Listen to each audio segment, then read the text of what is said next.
Hello all, welcome back to my vlog, The Surfing Life. Glenn Gordinier here, retired professor, avid surfer. And as I've said before, I know I'm not the typical surfing podcaster, but I've been at this for many years and I think I have a unique perspective to share with you all. So I welcome you to join me. Today we'll be talking about surfing and the senses, how it feels to go surfing.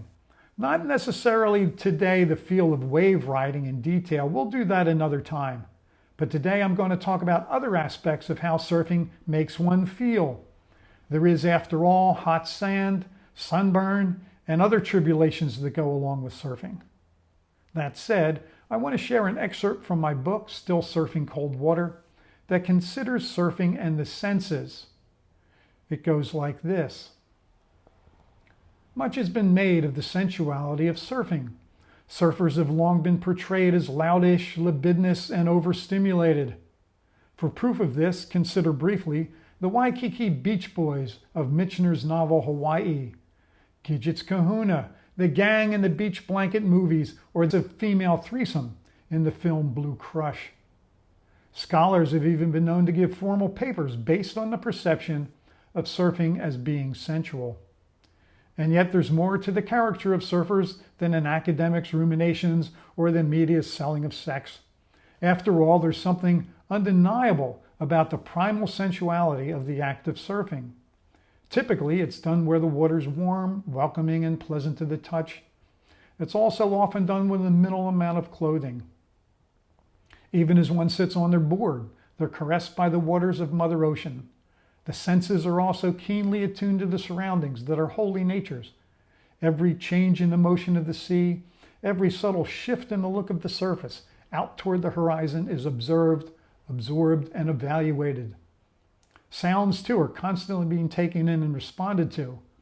All of this goes on in preparation for what is, at its core, an act of the libido released, catching and riding a wave. During that extended moment, the libido is fully engaged. All of the senses are committed to the joyous act of wave riding. The lips taste the salt of the sea. The ears hear the chatter of the board across the water and the roar of the crashing wall behind.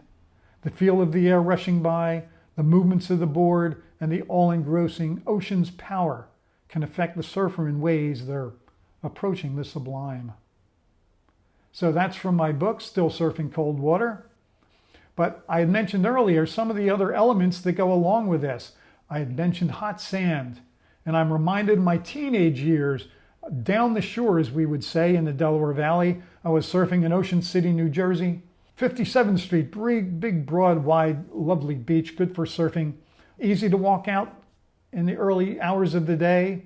Not so easy to come back when the sun had been baking on that sand all day, making it truly scorchingly hot.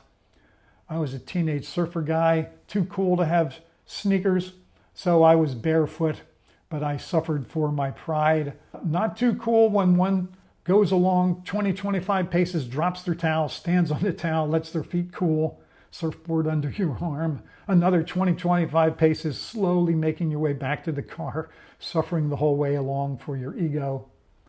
I mentioned sunburn. I really encountered that mostly on my first trip to Hawaii. I was a typical haole and off-islander, and I'm used to wearing my sunscreen, head, face, body.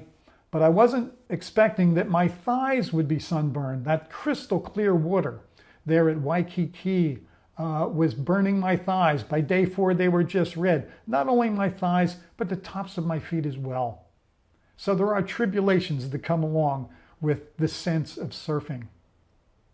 Those are some of my thoughts for now. I hope you've enjoyed this. If you're interested in the book, Still Surfing Cold Water, you can get it through Rhode-IslandSurfCo.com. Spelled as it sounds, Rhode Island Surf Co. It's a surf shop that I support in Westerly, Rhode Island. We all like to support our local shops, so check that out. You could also get it on Amazon as an ebook or as a paperback. For now, though, I hope you enjoyed this. If you did, hit the button below. You can subscribe. There's no cost to this, of course. Subscribe and join me again for another episode of The Surfing Life. For now, let me just say, keep on paddling out.